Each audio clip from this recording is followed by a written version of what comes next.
হাদিকাণ্ডের আসল কালপ্রিটদের মুখোশ খুলতে গিয়ে এবার চরম বিপদে পড়ে গেছেন বাংলার বাঘিনী মমতা বন্দ্যোপাধ্যায়। বাংলাদেশের তরুণ নেতা ওসমান হাদির মর্মান্তিক পরিণতির পেছনের আসল কারিগরদের নাম আকার ইঙ্গিতে ফাঁস করে দেওয়াই যেন এখন তার সবচাইতে বড় অপরাধ হয়ে দাঁড়িয়েছে।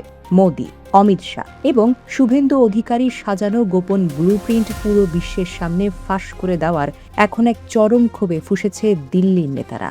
আর ঠিক এই কারণেই বাঘিনীকে আটকাতে বোনা হচ্ছে এক ভয়ঙ্কর জাল, অর্থাৎ দেশদ্রোহিতার মতো মারাত্মক অভিযোগ এনে মমতাকে একেবারে জেলের চার দেয়ালের বন্দী করে রাখার এক গভীর চক্রান্ত শুরু হয়ে গেছে। যে মানুষটি বাংলাদেশের আসল অপরাধীদের ধরতে এক প্রকার সাহায্য করেছেন, তাকেই এখন রাষ্ট্রদ্রোহিতার তকমা দিয়ে রাজনীতি থেকে চিরতরে মুছে ফেলার এই চরম মাস্টার প্ল্যানের কথা শুনলে রীতিমতো চমকেই যেতে হয়। দিল্লির সেই চরম গোপন ছক ফাঁস করার পর থেকেই সবাই একেবারে আটঘাট ভেদে এই দাপুটে নেত্রীর পেছনে আঠার মতো লেগেছে। রাজনীতির ময়দানে এখন রীতিমতো আগুন জ্বলছে।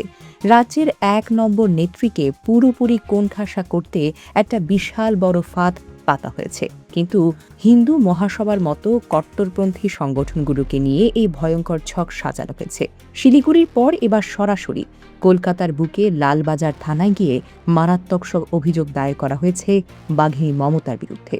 অখিল ভারত হিন্দু মহাসভার রাজ্য সভাপতি চন্দ্রচূড় গোস্বামী নিজে দাঁড়িয়ে থেকে সাইবার ক্রাইম বিভাগে এই গুরুতর অভিযোগ জমা দিয়েছেন। তাদের সোজা কথা, ধর্মতলার ওয়াই চ্যানেল থেকে মমতা বন্দ্যোপাধ্যায় যে বিস্ফোরক কথাগুলো বলেছেন তাতে বহির্বিশ্বে ভারতের সম্মান একেবারে ধুলোয় মিশে গিয়েছে। অত্যন্ত চালাকির সাথে তারা অভিযোগের এই কথাও লিখেছে যে মমতার এমন কথার কারণে বাংলাদেশের ভেতরে থাকা সাধারণ মানুষের মনে একটা বিরাট ভয়ের পরিবেশ তৈরি হতে পারে। ভারতের সম্মান নষ্ট করার নাম করে সরাসরি দেশদ্রোহ বা রাষ্ট্রদ্রোহের মতো ভয়ঙ্কর কঠিন আইনি ধাপা চাপিয়ে এই নেত্রীকে জেলের ঘানি টানানোর জন্য মরিয়া হয়ে উঠেছে সংগঠনটি। মজার ব্যাপার হলো, এর ঠিক আগে শিলিগুড়িতেও রিঙ্কু সিন নামের এক আইনজীবী ঠিক একই রকম কথা লিখে অভিযোগ জমা দিয়েছিলেন।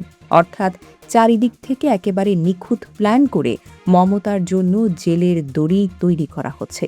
কিন্তু হঠাৎ করে কেন দিল্লির নেতারা এই পোড় খাওয়া রাজনীতিকের ওপর এতটা ক্ষেপে গেলেন, তা নিয়ে সবার মনে একটা বিরাট কৌতূহল কাজ করছে।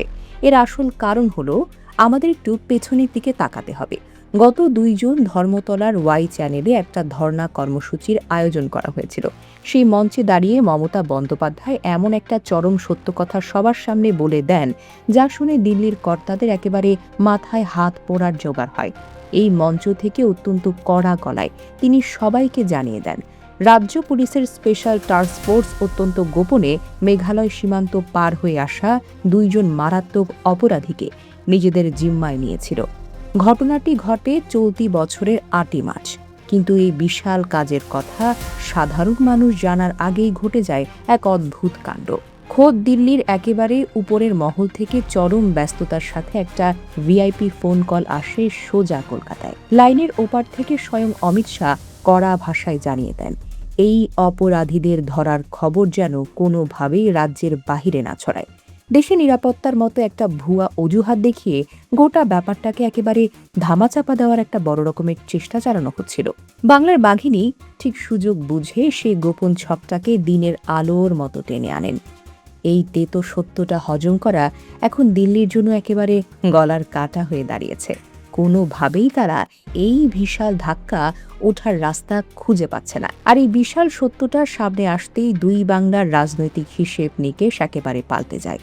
মমতা বন্দ্যোপাধ্যায় তার বক্তব্যে সরাসরি কোনো নাম মুখে আনেননি ঠিকই, কিন্তু তার প্রতিটি কথাই ছিল একেবারে তীরের মতো সোজা এবং ধারালো। একটু বুদ্ধি রাখেন, কেউই বুঝতে পেরেছেন যে এখানে ইনকিলাব মঞ্চের মুখপাত্র এবং ঢাকা ৮ আসনের স্বতন্ত্র প্রার্থী ওসমান বিন হাদির কথাই বলা হচ্ছে। মাত্র ৩২ বছর বয়সী এই প্রতিবাদী তরুণ ছিলেন অন্যের দাদাগিরির বিরুদ্ধে এক জ্বলন্ত মশাল। রাস্তার সাধারণ মানুষের অধিকারের কথা একটু বেশিই বলতেন তিনি। আর ঠিক এই কারণেই তাকে চিরতরে দুনিয়া থেকে সরিয়ে দেওয়ার একটি চরম ব্লুপ্রিন্ট সাজানো হয়েছিল। ২০২৫ সালের ১২ই ডিসেম্বর ঢাকার পল্টন এলাকায় মসজিদ থেকে বের হওয়ার সময় তাকে মারাত্মকভাবে আঘাত করা হয়। গুরুতর আহত অবস্থায় ১৫ই ডিসেম্বর একটা এয়ার অ্যাম্বুলেন্স করে তাকে সোজা সিঙ্গাপুর জেনারেল হাসপাতালে নিয়ে যাওয়া হয়।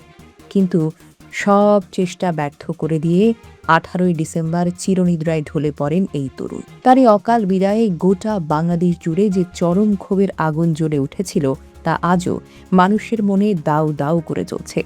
সাধারণ মানুষ আজও সেই দিনের কথা একেবারে ভুলতে পারেনি।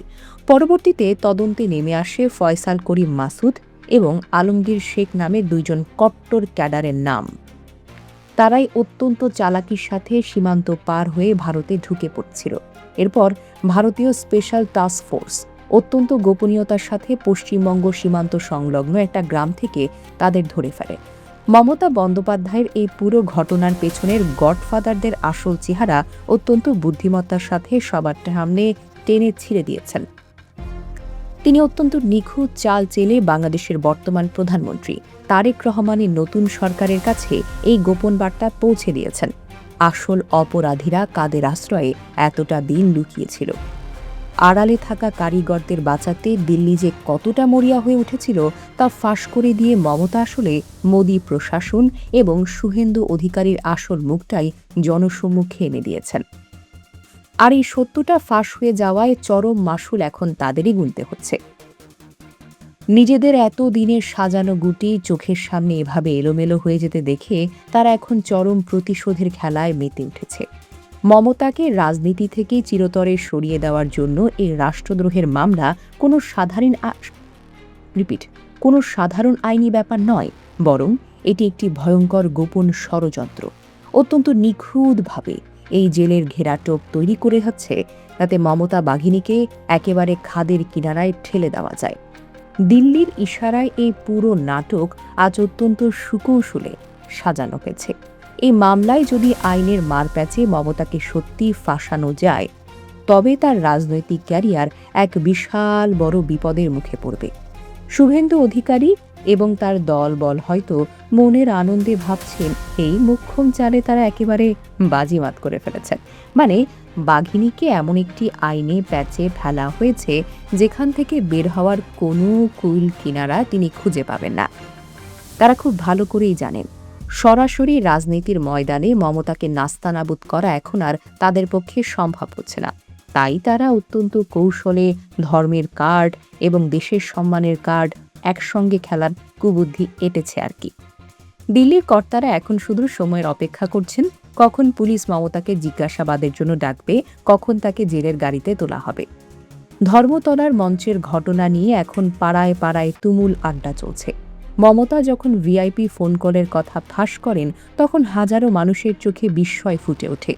স্পেশাল টাস্ক ফোর্স কতটা ঝুঁকি নিয়ে এই দুই অপরাধীকে মেঘালয় সীমান্ত থেকে বের করে এনেছিল তা সবারই জানা।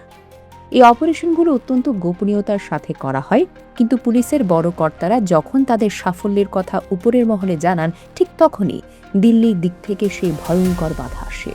অমিত শাহ নিজে কেন এই দুইজন অপরাধীকে বাঁচানোর জন্য এতটা মরিয়া হয়ে উঠবেন তা নিয়ে মানুষের মনে এখন হাজারো প্রশ্ন ঘুরপাক খাচ্ছে বটে। সবার মনে একটাই সন্দেহ, ওই দুই অপরাধীর কাছে হয়তো এমন গোপন তথ্য ছিল যা বাহিরে এলে মোদি এবং শুভেন্দুর সব প্ল্যান ভেস্তে যেত। আর সেই ভয় থেকেই তড়ি ঘড়ি করে ফোন কল করা হয়েছিল। বাঘিনী মমতা অত্যন্ত চালাকির সাথে সে ভয়ের জায়গাটিতে চরমভাবে আঘাত করেছেন। তিনি এমন একটা সময় এই কথাটা ফাঁস করেছেন যখন দিল্লির নেতারা এমনিতেই চরম বিপাকে রয়েছেন। অন্যদিকে এই খবরের ঢেউ গিয়ে আছড়ে পড়েছে ওপার বাংলার রাজপথেও। বাংলাদেশের বর্তমান প্রধানমন্ত্রী তারেক রহমানের কাছেও এখন বিষয়টা একেবারে দিনের আলোর মতো পরিষ্কার। এত দিন ধরে ঢাকা শহরে যে গুজব উঠছিল হাদিকাণ্ডের পেছনে অন্য কোনো দেশের হাত রয়েছে, মমতার কথায় সেটাই যেন একেবারে সত্যি বলে প্রমাণিত হলো। তারেক রহমানের নতুন সরকার এখন বেশ কড়া হাতে পরিস্থিতি সামলানোর চেষ্টা করছে। ইনকিলাব মঞ্চের সেই তরুণ নেতার ওপর হওয়া এমন মর্মান্তিক অবিচারের আসল বিচার পাওয়ার জন্য বাংলাদেশের ছাত্র সমাজ এখনও সোচ্চার রয়েছে। মমতার এই চরম সাহসিকতার কারণে এখন ঢাকা থেকে সরাসরি দিল্লির ওপর একটা বড় রকমের চাপ তৈরি হতে পারে। বাংলাদেশ সরকার এখন খুব সহজেই দাবি করতে পারে যে ওই দুই অপরাধীকে তাদের হাতে তুলে দেওয়া হোক, আর এই দাবি উঠলে ভারত সরকারের জন্য তা নিশ্চিতভাবে এক বিশাল বড় মাথা ব্যথার কারণ হবে। ঠিক এখানেই দিল্লির কর্তারা হিমশিম খাচ্ছেন। অপরাধীরা বাংলাদেশের হাতে গেলে পুরো দুনিয়ার সামনে আসল চেহারা বেরিয়ে আসবে।